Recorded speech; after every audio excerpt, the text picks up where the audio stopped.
Hi, Miss Erin here from the Tucker Free Library.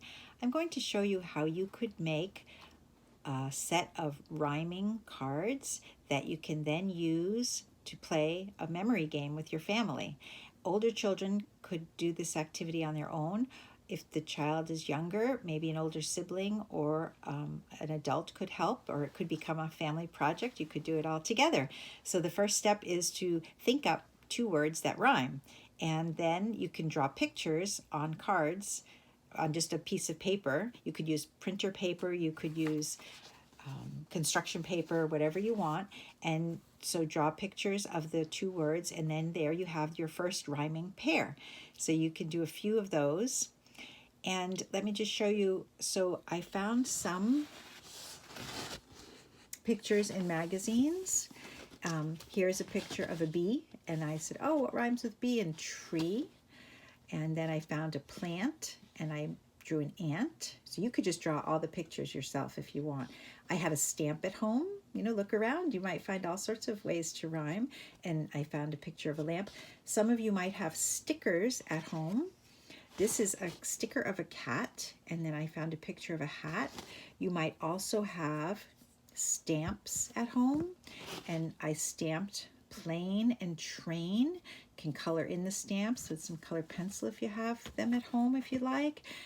You could also write, if the children are older, or the adult can write the word on it to help the child see the word written on it. And if you write words on, you could just write the words as well on your cards. Here are two rhyming words, wall and ball.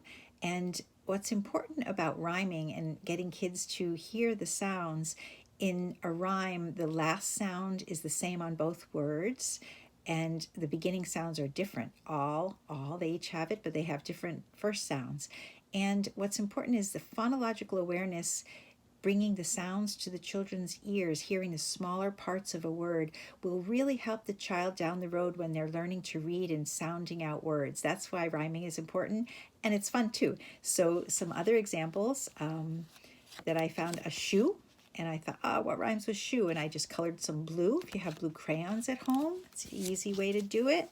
There's a plate found. I said, what rhymes with plate? 8. Just draw an 8. These are two pictures. I found tire and fire. So it was actually easier to find rhyming pairs than I thought, or to make them. Find one, make the other one, or make them all. So if you're going to use your rhyming pairs to play the memory game, after you have enough pairs, you don't need too many. Maybe you have, you could start out with just a few pairs. You could even have 3 or 4 pairs, and then you could start playing the game and work up getting more pairs. But the two things that are really important if you're going to use them to play the game, the first is that all your cards are the same size.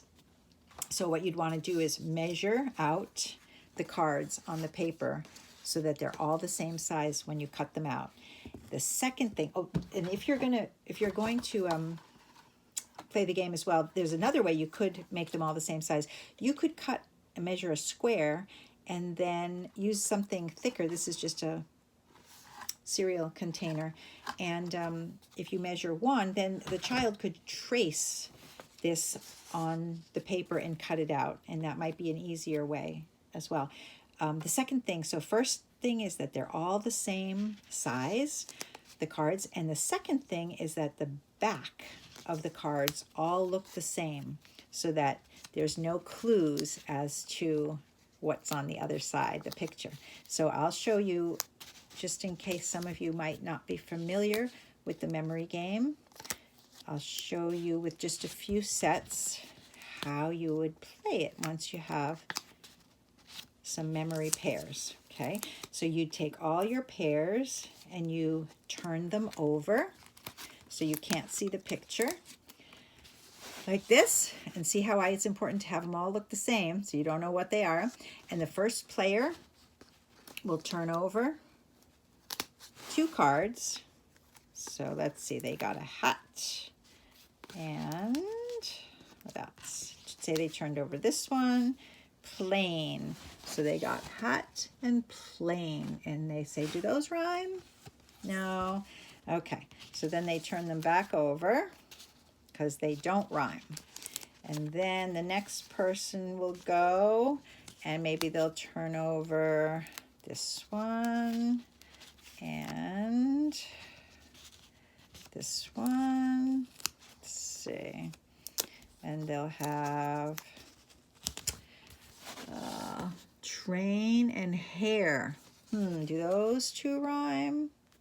No. So they turn them back over. But let's see. The next person whose turn it is says, I see. Let's see. What was here? This was plane. Oh, I remember there was train right over there. So now they found two matching cards that rhyme. So then they take them off and they keep them. And so whoever ends up with the most pairs is the winner. So I hope you have fun making your rhyming pairs and playing the memory game with your family. Bye-bye.